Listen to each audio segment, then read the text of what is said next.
Fala pessoal, tudo bem? Estou gravando aqui o terceiro vídeo sobre Building Public da Promove, né? Então, o primeiro vídeo foi sobre como eu trouxe a ideia, né? Da onde que eu trouxe, como que eu trouxe, como que eu pensei, né? Da onde que eu trouxe esse problema para resolver. Depois eu fiz outro vídeo sobre landing page, né? Como que eu criei a primeira landing page ali para poder já começar a divulgar, né? Promover isso entre algumas pessoas para meio que validar a ideia. E esse vídeo eu vou falar sobre arquitetura, tá? Como eu comecei a construir isso, independente de linguagem de programação, você também pode aplicar esse formato um pouco fora do tradicional, né? Lembrando que é uma startup bootstrap, lembrando que tem alguns riscos, né, relacionados aqui ao nosso negócio. E eu vou compartilhar aqui, eu tenho muita tela para compartilhar, vou ficar um pouco perdido aqui nas janelas, tá? Explicar qual que é esse processo que eu faço, tá? Então, basicamente, meu processo é um pouquinho diferente porque eu vou construindo ele, mas conforme eu vou precisando das coisas e conforme eu vou realmente testando o que eu estou construindo, né? Então, se você está numa startup, né, ou numa empresa tradicional, provavelmente você vai ter equipes, né, separadas e essas equipes vão desenhar as telas, né, ali do que precisa ser feito, com algumas semanas de antecedência, junto com o pessoal de produto, junto com o pessoal de tecnologia, né, para estudar a viabilidade disso, e depois isso vai acabar virando o próprio requisito, né, que vai para a equipe de tecnologia. Nesse caso aqui, eu já estou fazendo um modelo um pouco diferente, né, ou completamente diferente, olhando para o lado de recursos, né, que a gente tem para investir no projeto. Então, eu estou fazendo o seguinte, toda a parte de back-end, vamos dizer assim, tá? A gente já fez o site, aqui já está a parte do back-end. Então, toda a parte do back-end, eu já uso os templates, né? Já falei muito de template aqui no último vídeo, principalmente ali do Theme Forest. Vou compartilhar a tela aqui. E aí eu vou pegando esse template e vou realmente copiando e colando os componentes que estão no template lá para formatar o que eu tenho de visão do produto e de tela por tela, tá? Mas eu não faço todas as telas de uma vez só. Eu faço só a primeira, que é o coração, né? No meu caso aqui é o cadastro de embaixadores, que eu vou mostrar para vocês. E depois, em cima disso, que para mim é a fundação de tudo, né? Tudo está amarrado com o embaixador, os pagamentos, as comissões, etc. Em cima disso que eu vou, de fato, construindo as outras funcionalidades. Então, poderia fazer até de outra forma, tá? Eu poderia abrir o Figma, por exemplo, pegar os componentes, ou dar print dos componentes, recortar mesmo, pegar na tela ali dos templates, até de outros sites, tá? Poderia meio que recortar e montar essas telas lá e simular a navegação diretamente no Figma para mim, compartilhar, né, com clientes e tal, para ver se é isso mesmo que a gente está se entendendo, né? O que eu tenho de ideia, o que ele tem, né, de problema e se a gente está falando a mesma língua, tá? Então a gente pode fazer isso também.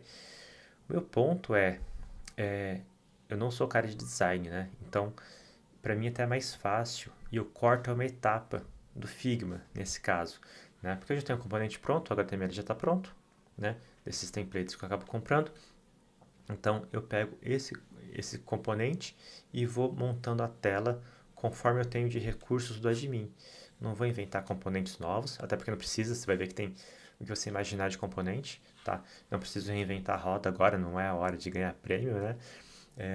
Então eu vou montando no próprio HTML. Ctrl C, Ctrl V, aqui tem um calendário, aqui tem um input de texto, aqui tem um bloco de notas, aqui tem, né, uma imagem, então eu vou montando por ali. E desse HTML eu já consigo fazer links também, todos estáticos, tá? Não tem inteligência ainda. E esses links vão apontando para as próximas páginas. Então eu posso montar ali 3 ou 4 páginas, que é necessariamente assim, obrigatoriamente o coração do negócio. Sem aquilo lá nada funciona. O resto, né? Pô, configuração, ajuda, suporte é tudo coisas que você pode ir, né, adaptando depois, você não precisa necessariamente, tá? Construir isso agora. Você não quer validar se dá para resetar a senha, né? Vamos combinar que o foco aqui é resolver o problema da empresa, né? Dos seus clientes e ver se o que você está propondo ele de fato vai resolver, tá? Através dessas funcionalidades, dessa interface. A gente sabe que temos limitações, né? Se a gente não é uma pessoa de design ou se não é uma pessoa de UX que vai conseguir montar uma arquitetura da informação melhor, mas a gente consegue pelo menos colocar, né, o que a gente imagina e receber o feedback para já refinar esse discurso. Então, eu prefiro começar assim. Eu começo com o front, usando esses templates, tá? Não vale a pena fazer do zero isso. Ficar gastando tempo criando um componentezinho de calendário, por exemplo. Com esse front, eu já valido, né? Eu mesmo testando já vou percebendo o que está faltando de informação, o que poderia ter de melhorias, o que não poderia ter no próprio desenvolvimento, sem contar o cliente mesmo, né? Já me dando esse feedback, né? Já compartilhando com ele na reunião, né? De preferência você pode abrir um Google Meet com ele e navegar junto com ele, né? Assistir e navegar no seu protótipo. Isso funciona, tá? E aqui, né, novamente, usando código ou não. Você pode, né, usar WordPress, você pode usar no Code aí, né? Eu estou usando com código um projeto que é mais fácil, porque a partir desse momento eu já começo, né, depois que eu validei e gastei um tempinho com isso, né, tive um pouco dessa confirmação dos clientes, eu já começo a de fato a colocar o back-end no front. Então, o que vai estar tudo mocado, né? Quando eu falo mocado é estático, né? Não tem nenhuma inteligência por trás. Então vai aparecer o nome da pessoa lá, vendas, 10 mil. E é um número estático, né? Depois que isso está validado, eu começo a de fato cadastrar no banco de dados as vendas, criar as tabelinhas, criar essas informações e colocar o HTML dinâmico já com essa inteligência. Né? E aí eu vou construindo já sabendo o que eu preciso de informação. É até mais fácil eu estruturar o banco de dados já sabendo o que eu preciso. Né? Eu não faço todo o planejamento de banco de dados, todas as colunas que eu preciso e depois que eu vou, né, ver se eu uso ou não. Tá? Então eu faço isso conforme a gente vai precisando. Mas é um jeito um pouco diferente, né? Um pouco talvez polêmico de fazer, porque ele pula muitas etapas, tá? Muitas etapas de pesquisa um pouco, muitas etapas de talvez de uma arquitetura melhor, né? De software, porque aqui a gente não está pensando em escala, tá? Então eu vou compartilhar aqui também um pouco, um pouco dessa teoria de por que eu faço assim e por que eu acredito que isso funciona muito bem nesse período que você está tentando, né, tirar a sua ideia do papel e ver se ela realmente vai resolver um problema antes de pegar dinheiro, antes de escalar, antes de criar a melhor ferramenta do mundo, tá? Então eu vou compartilhar aqui. Então vamos lá. Isso daqui é de um livro, né, que chama O Abismo, né? Esse Chase Me aqui é Abismo, que fala do problema, né, ou do abismo que os produtos sofrem a escalar. Então ele funciona muito bem com seus amigos lá, né, com os techs que está escrito aqui, com os inovadores. Depois ele pode funcionar muito bem com os early adopters, que são as pessoas que gostam de tecnologia, gostam de experimentar coisas novas, tá? Mas talvez isso ainda não é um mercado de fato, né? Isso sozinho não vai virar uma empresa. E esse abismo é justamente isso. Você pode fazer um produto que atinge muito bem esses dois públicos, mas ele não vai para o mercado, né? Que eles estão chamando aqui de early majority, que já é a escala, tá? E aí depois, claro, depois tem as outras etapas ali, mas esse abismo é justamente esse degrau, vamos dizer assim, né? Essa fase entre o teu produto tá com as pessoas que gostam e testam, e isso de fato ir para o mercado em massa, né? Distribuição, isso escalar, poder ir para vários países e tudo mais, né? Você de fato escalar. Então, esse livro fala muito disso com ponto de vista de produto, né? Com ponto de vista de negócios, né? Que tem esse vale da morte aqui, tá? Que eles chamam de abismo. E o que eu tenho visto é que às vezes a gente inverte um pouco a pirâmide, né? Ou seja, você está construindo um produto que está nesse comecinho, ou que vai pivotar muito ainda nesse começo, mas você está usando tecnologia que está lá no outro lado, que está lá no late majority, ou que está no early majority, que já está como se ele tivesse grande e escalável, tá?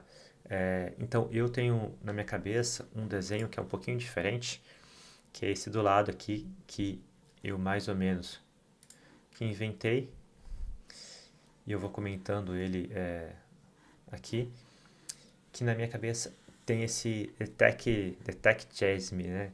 Ou Abismo Tech aqui, tá? O que eu quero dizer com isso?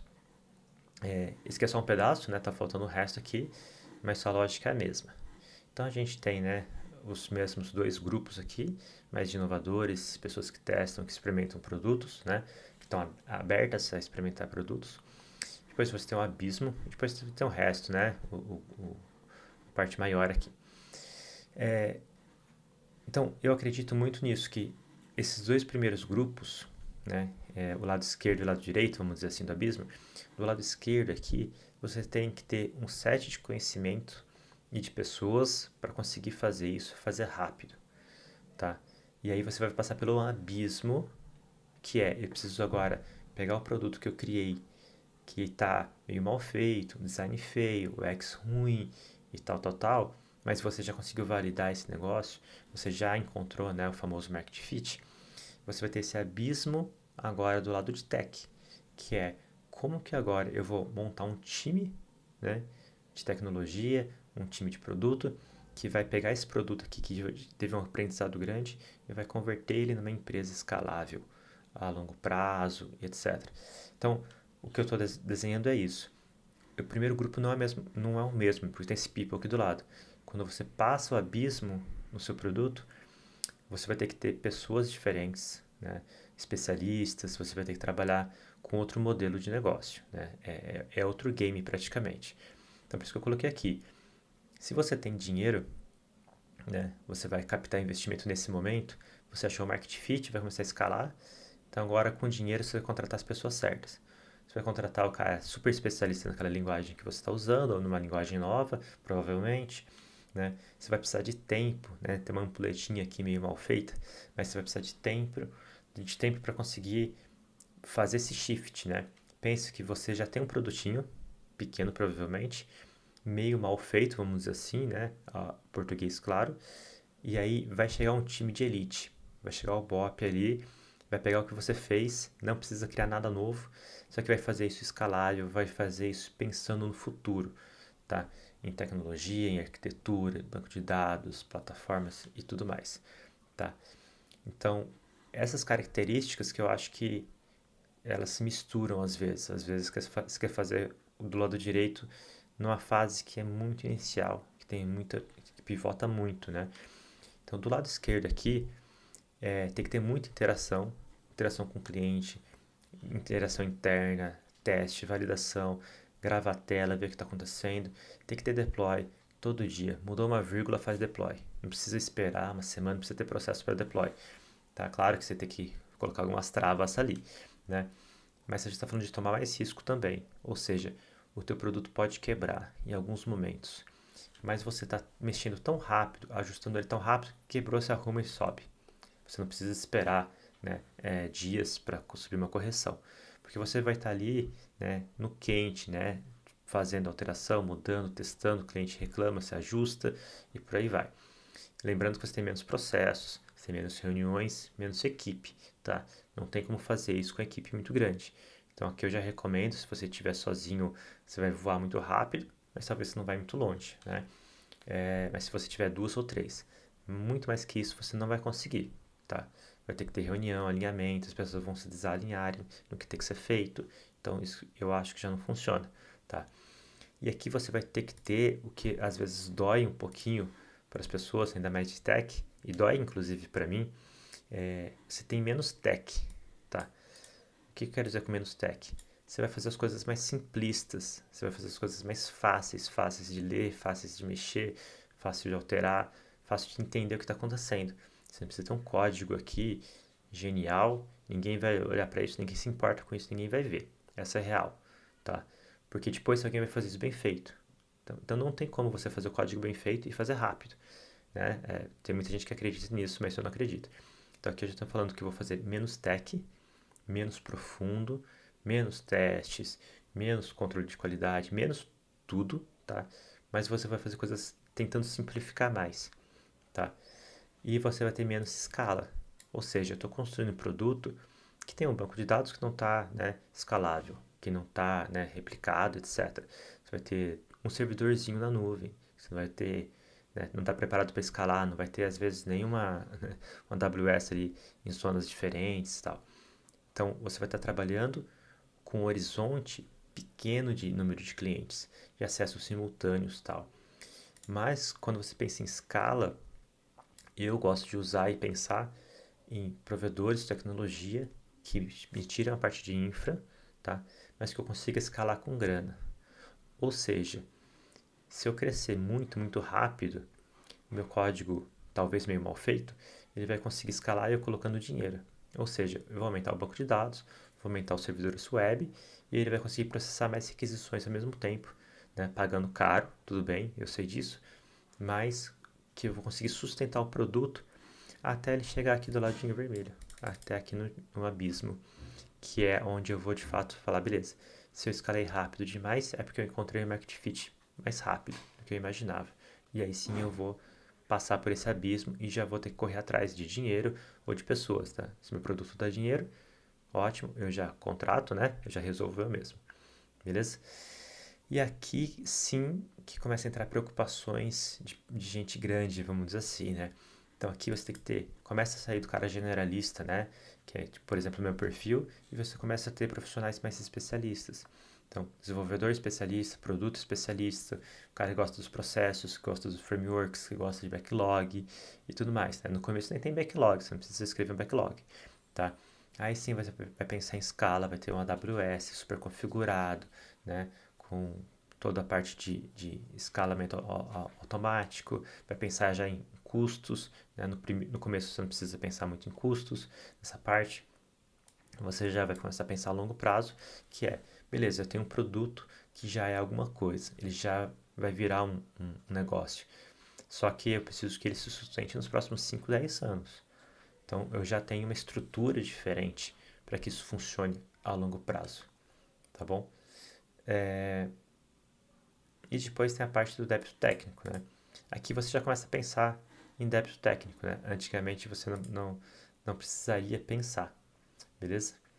Então eu acho que esses fatores aqui, que eu acho que vai conseguir fazer com que você entenda que fase que você está construindo, que você passe, né, esse abismo junto com o pessoal de produto, né, junto com o pessoal de negócios, você realmente transforme o seu produto, as pessoas envolvidas, né, nessa nova fase, vamos dizer assim, tá? Tem até um livro que eu já li, que eu gosto muito, foi inclusive dos criadores, né, do Ruby on Rails. Quem me conhece sabe que eu sou fã do Ruby on Rails por essa praticidade de testar e desenvolver. Tem um livro que chama Rework, que ele fala muito da história Basecamp, né, de algumas empresas que ele tem. Ele é muito nessa parte de construir conforme você vai precisando.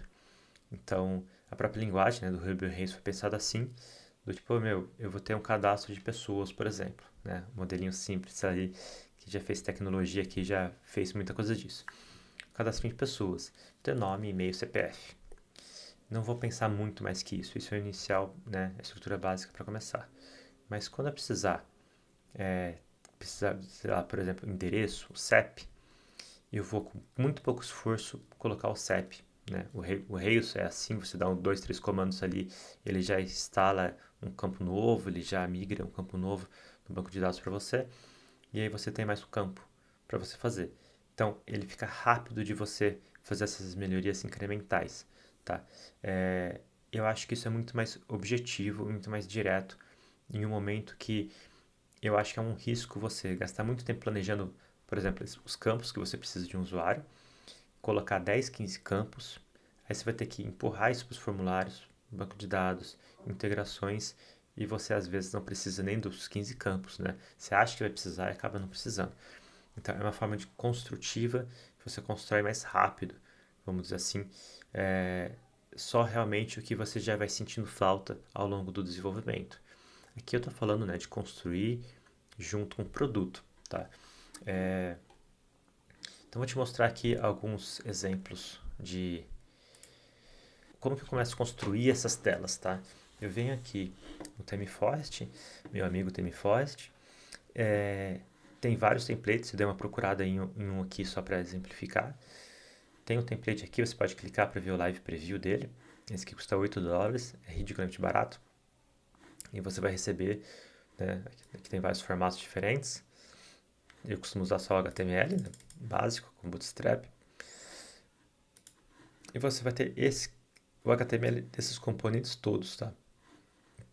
Então, por exemplo, deixa eu pegar aqui os formulários. pegar aqui os formulários. O formulário, por exemplo, é chato demais construir tudo isso, né? Então você pode vir aqui, vai no bloquinho do HTML aqui, copia esse formulário, esse tipo de campo, esse card aqui, né? Esse bloco, menu, você pode ir copiando todos esses componentes. Então aqui tem gráficos, por exemplo, tem as bibliotecas de gráficos. Você copia e troca o dado, né? Só troca o dado que vai alimentar esse JavaScript aqui. Então isso desenvolve muito mais rápido. Claro que fica meio padrão, né? Fica meio bootstrap ali, fica meio padrãozão, vamos dizer assim, em arquitetura, mas você consegue muito mais rápido, né? Nessas ferramentas, né? Eu estou falando de um SaaS, né? No meu caso, geralmente não vai ser muito mais bonito que isso, né? Você pode gastar um monte com design e tal, mas ele vai acabar virando telas meio parecidas com isso. Claro, com cores mais bonitas, com a arquitetura da informação mais bem elaborada, mas no final vai ter os mesmos componentes, tá? Então é mais ou menos assim. Então você consegue, com o próprio HTML, né? No caso do HTML ou no Code, você consegue já ir linkando, né? Pega o link, aponta de uma tela para outra, esse HTML você vai mudar o nome, muda as variáveis aqui, já vai colocar o que de fato você precisa entregar, mesmo que seja estático. Então você já consegue ter essa navegação, tá? Eu acho que isso muda muito quando você liga para um cliente, né? Abre um Meet com ele e mostra as telas, clicando nas telas. Você não precisa claramente falar que, né, ainda é só o front, mas isso dá uma sensação de estar pronto já. Isso dá uma sensação que existe, que tem um produto, tá? Você tem que se garantir que você vai implementar depois. Mas é totalmente diferente de você mostrar um PowerPoint que está no campo da ideia ainda, tá? Então eu prefiro muito mais fazer desse jeito. E disso para o desenvolvimento, né, que eu já comentei, é começar depois a trocar os campos, começar a trocar as variáveis e começar a implementar de fato o acesso ao banco, algumas lógicas, tá? Esse é o exemplo aqui, já é do meu projeto. Eu estou rodando aqui no localhost, que é a minha máquina, né? Aqui eu uso o Ruby on Rails e eu já criei essa estrutura inicial, né, com header. Eu peguei também de um template que eu já tenho. E comecei a montar, né, o coração. Você vê que eu já montei o login também, o sair aqui, na minha linguagem que eu uso para programar a gente já tem. É mais fácil, né, o device que faz o login, entrar e sair, sessão, essas coisas. Então eu criei aqui o cadastro. Já posso mocar, né, colocar isso no HTML. Todos esses nomes aqui para experimentar, para ver como que vai ficar. Já criei esse padrãozinho de botões, botão mais claro, botão mais escuro. E já faço. Aqui eu já comecei a fazer o banco também, tá? Então ele já tem um pouquinho mais de inteligência, tá? Então esse João Santos aqui, que já está no banco, beleza? Fui montando esses cardzinhos, mesma coisa. Ctrl C, Ctrl V, fiz um, né? Depois eu repliquei ele e fui vendo o que eu preciso ter no cadastro de cada embaixador, tá? Eu parei aqui nos pagamentos, aqui eu vou colocar o último pagamento completo que ele recebeu, para você ter um panorama geral dele. Mas quando você vem aqui em editar, por exemplo, eu já tenho esses campos e esses componentes, tá vendo? Componente de calendário, por exemplo, acho que não aparece aqui. O componente de calendário, então eu já tenho isso tudo, né? Usando o próprio front, já criei essa estrutura de navegação, que não é das melhores, eu sei que pode ser muito melhor que isso, esse é o que eu sei fazer, né? Vamos ser sinceros. Então eu já fiz esse primeiro cadastro, e aqui eu já defini algumas coisas conforme fui construindo essas telas. Eu defini, por exemplo, que a gente vai ter senha, que eu preciso ter a data de nascimento, porque já me pediram isso, né? Eu já fiz testes que isso precisa. As anotações privadas já vêm do CRM, porque você tem que ter o histórico dessas pessoas, se tem negociações, tem detalhes que são privados, né? Então, você percebe que eu já fui criando, usando os componentes, criando aqui, e agora eu já comecei, inclusive, a conectar no banco, tá? Então, todas essas partes aqui, né, que eu ainda preciso fazer, né? As comissões, contratos, bancos de dados bancários e endereço, eu estou amarrando tudo, né, numa tabela que chama embaixadores, né? Falando do banco de dados, uma tabela que chama embaixadores. E daí sim eu vou começar agora a construir mais menus, e aí eu vou expandindo isso, tá? Conforme o cliente, conforme eu vou precisando a partir desse primeiro cadastro, que é o principal do sistema, beleza? Isso me ganha muito tempo, assim, quando eu faço esses templates, principalmente essa parte de os formulários, isso é muito chato de fazer, assim, gasta um bom tempinho. Então eu já fui fazendo por ali. Inclusive, a primeira tela, né, a primeira listagem, né, ela tinha essa listagem aqui e você ia direto para gerenciar, mas para editar os dados, né, mas não tinha essa tela.